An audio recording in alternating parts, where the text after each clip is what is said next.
semuanya, perkenalkan nama saya Elizabeth Dwi Kurniawardani, NIM 2213009 dari Program Studi Informatika Fakultas Sains dan Teknologi.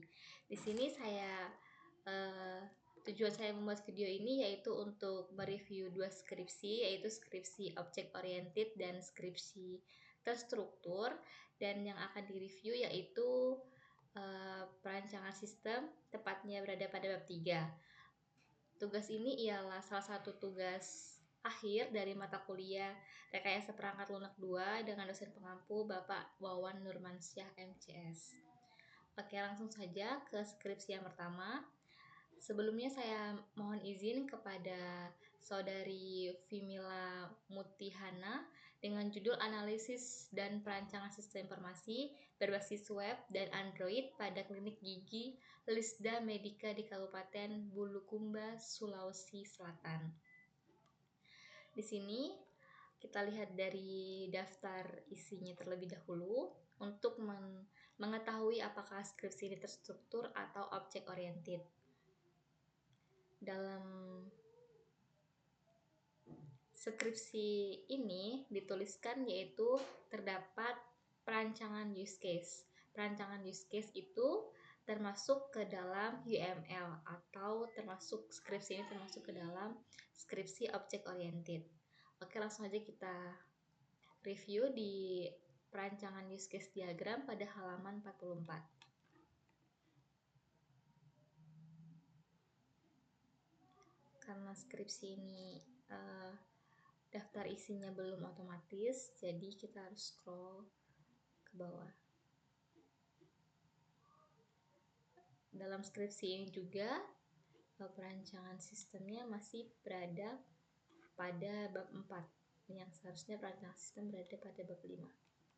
Di sini terdapat flow map atau bisa dibilang seperti flow chart sistem. Dalam flow map ini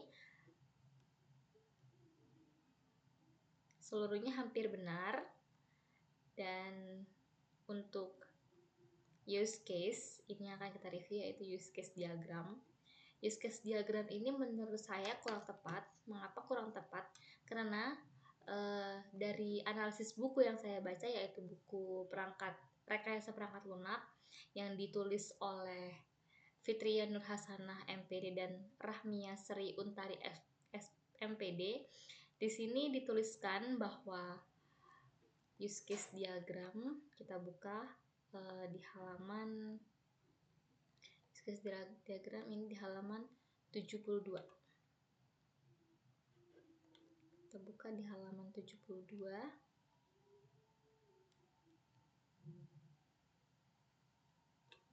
Oke, di sini lihat ada use case diagram. Di sini dalam buku ini menjelaskan bahwa karakteristik use case diagram, komponen use case diagram. Di sini juga diberikan contoh use case diagram dan cara menentukan use case dalam suatu sistem seperti ini. Nah, di sini disebutkan yang pertama, pola perilaku perangkat lunak atau aplikasi. Yang kedua, gambar tugas dari sebuah aktor. Yang ketiga, sistem atau benda yang memberikan sesuatu yang bernilai pada aktor. Dan yang poin yang keempat, apa yang dikerjakan oleh suatu perangkat lunak, bukan bagaimana mengerjakannya. Nah, dalam skripsi Vimila Mutihana ini menurut saya bukan use case, karena di sini dia seperti kegiatan yang dikerjakan, bukan yang dikerjakan oleh suatu perangkat lunak. Contohnya seperti ini. Pasien mendapat nomor antrian. Harusnya yang dalam proses atau dalam bulat-bulat ini itu adalah suatu proses yang dikerjakan oleh perangkat lunak, bukan apa yang didapat dari seorang atau aktor di sini.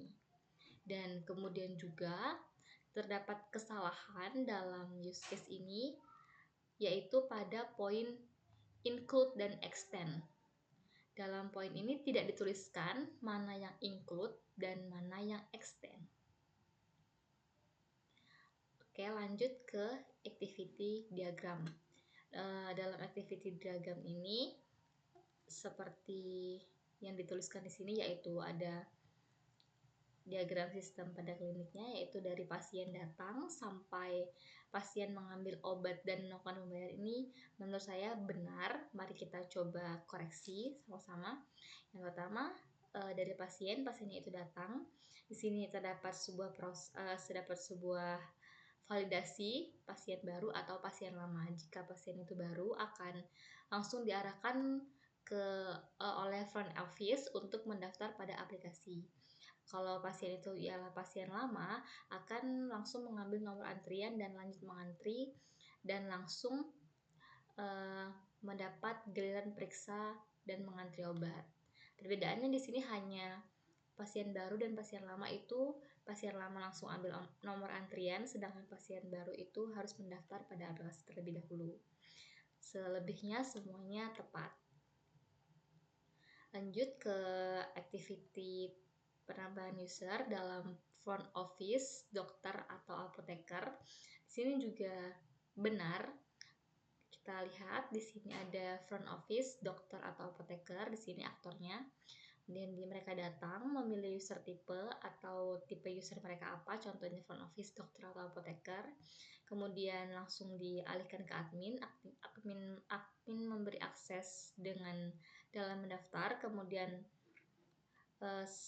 front end dokter dan apoteker ini melakukan pengisian data, selanjutnya dikonfirmasi kembali oleh admin, selanjutnya akan mendapatkan ID. Selebihnya itu benar. Flowchart, di sini flowchartnya tidak digambarkan dalam bagan air, tetapi di sini hanya dijelaskan pengertian flowchart tersebut. Oke, ini yang skripsi UML itu object oriented. Selanjutnya akan langsung ke skripsi berikutnya, yaitu skripsi terstruktur. Sebelumnya juga saya mohon izin kepada saudari Fitri Nafnita yang skripsinya akan saya review dalam perancangan sistemnya. Skripsinya itu berjudul Perancangan Sistem Informasi Inventaris Fakultas Teknik Islam Universitas Islam Riau. Di sini kita lihat apakah betul skripsi tersebut skripsi terstruktur, yang dimana skripsi terstruktur itu adanya flowchart, DFD, dan ERD. Di sini kita lihat dalam bab 2 juga sudah dijelaskan landasan teorinya, ada flowchart, ERD, dan DFD. Dan kita langsung ke bagian bab 3. Di sini ada DFD, data flow diagram. Di sini terdapat diagram level 0 atau disebut dengan diagram konteks. Di sini agak sedikit rumit karena ini banyak. Mari kita lihat di sini. Kita langsung lihat secara rinci saja di DFD 1. DFD 1 yaitu proses cetak laporan. Mari kita lihat cetak laporan. Di sini ada 6.1, ada proses cetak surat atau pengajuan barang. Ini diajukan ke TU, lalu dari TU langsung memberikan feedback, yaitu cetak surat pengajuan, lalu query select data pengajuan diajukan ke pengajuan. Kemudian dari pengajuan ini langsung ke proses laporan rekapitulasi pengajuan barang dan selanjutnya ke dekan fakultas. Setelah dekan fakultas, kemudian dekan fakultas memberi feedback ke cetak laporan rekapitulasi pengajuan, ke proses laporan lagi, lalu dari proses laporan naik ke data pengajuan, dari pengajuan menampilkan hasil query selectnya. Seperti juga sama saya lihat tadi untuk proses cetak surat permintaan barang dan juga proses laporan rekapitulasi permintaan barang. Di sini juga benar sama proses pengolahan data dan pengajuan barang, di sini sama. Kenapa saya bisa mengatakan ini benar? Karena saya juga ada panduannya yang terdapat dalam buku ini. Buku ini juga menjelaskan mengenai DFD, yang dimana DFD ini yang dijelaskan dalam skripsi yang saya review itu benar. Di sini kita lihat dalam daftar isinya, yaitu DFD di halaman 49.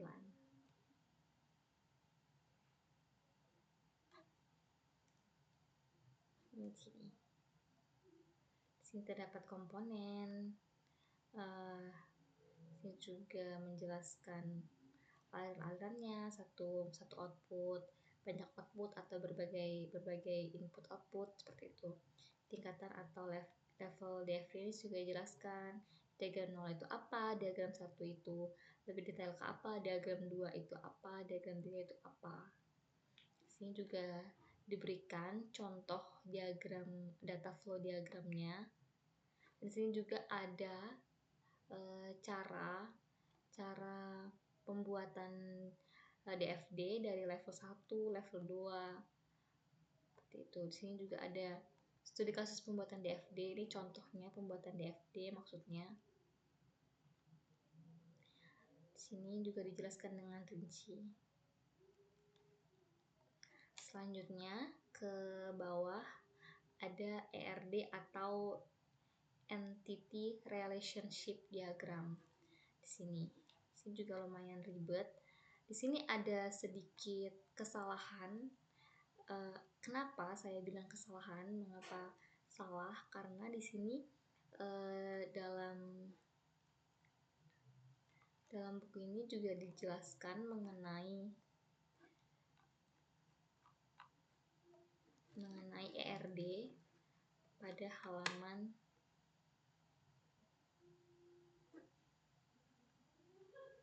ERD ini pada halaman 36. Dia juga menjelaskan ERD di sini. Di sini definisi basis data. Di sini ada menerapkan ERD dan menerapkan studi kasus dalam ERD. Di sini objek, data, atribut, dan hubungan.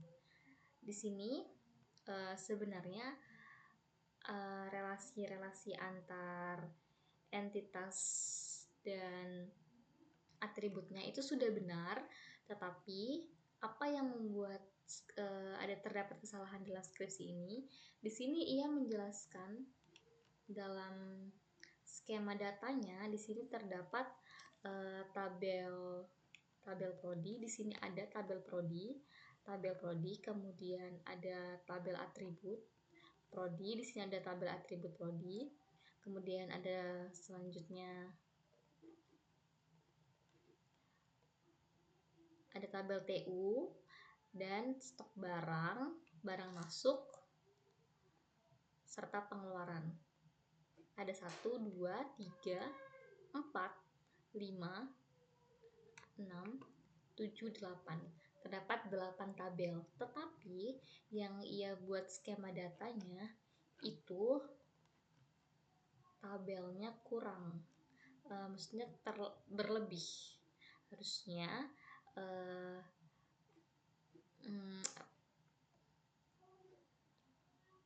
ERD-nya itu harusnya ditambahi. Di sini ada tabel pengajuan, tadi sudah ada juga tabel pengajuan. Di sini ada tabel barang masuk juga tadi ada. Nah, di sini tidak ada tabel jenis barang. Padahal di sini dituliskan ada tabel jenis barang, ada tabel satuan barang, dan juga ada tabel nomor surat. Ada tabel tanda tangan digital, ada tabel list, ada tabel bukti serah terima. Itu. Tetapi dalam ERD-nya di sini tidak dijelaskan dan tidak dimasukkan tabel-tabel tersebut. Makanya skripsi perancang sistem dalam ERD-nya itu menurut saya kurang tepat. Oke. Selanjutnya ke flowchart. Di sini ada flowchart.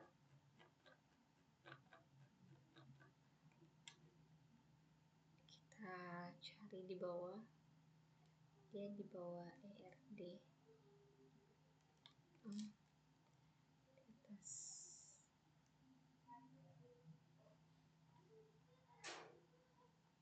kita lihat dari atas saja. Kita lihat dari daftar isi. Sini bab 3, close, put. Di sini di bawah halaman 41. Nah, di sini ada format flowchart login atau flowchart alur sistemnya. Nah, di sini juga terdapat kurang tepat. Kenapa? Coba kita lihat di sini. Di sini pertama ada start, yaitu lanjut ada proses input username, password, dan status login. Kemudian terdapat validasi di sini, dan di sini ada tulisan T atau true, berarti itu benar. Jika benar dia ke status fakultas. Tetapi dalam flowchart ini tidak terdapat validasi false sesudah menginputkan user name, password, dan login. Seharusnya di sini dari dari validasi di sini langsung jika false dia menuju kemana? Menuju ke input user, password, dan login lagi. Kalau dia true dia langsung masuk ke bawah. Jadi di sini kurang validasi untuk false. Sedangkan di sini ada tulisan T, tapi false-nya tidak ada. Dan di sini jika dia statusnya fakultas, maka kalau true langsung masuk ke dashboard fakultas. Kemudian kalau dia false, dia masuk ke status data usaha. Jika dia true atau benar, dia masuk ke dashboard tata usaha. Jika dia false, akan masuk ke status prodi. Dan jika ketiga-tiganya salah, langsung dia keluar dari proses sistemnya. Sini juga ada flowchart menu utama admin fakultas. Sini ada dashboard fakultas dari atas tadi. Ada data admin fakultas. Sini masuk sini. Sini juga benar ada true false, true false, true false. Itu. Ini benar. Ini seluruhnya benar, tapi cuman ada kekurangan untuk validasi false yang di atas tadi. Di sini juga ada flowchart. Dalam studi ini juga sama sebenarnya dengan flowchart fakultas. Di sini ada flowchart menu utama admin tata usaha juga. Oke, habis. Oke. Di sini saya mengambil buku ini, Rekayasa Perangkat Lunak, yang ditulis oleh Fitriya Nurhasana dan Rahmi Sri Utami, karena saya lihat buku ini lengkap, terdapat penjelasan dari UML yang terdiri dari use case, activity. Di sini ada juga ERD, DFD, dan juga bahasa yang digunakan itu mudah dipahami, yang langsung bisa saya cerna dari pernyataan-pernyataan yang diberikan, serta runtutan cara atau penjelasannya juga jelas dalam buku ini. Oke. Sekian review skripsi object oriented dan struktur dari saya. Apabila ada salah kata saya mohon maaf. Saya akhiri, sekian, terima kasih.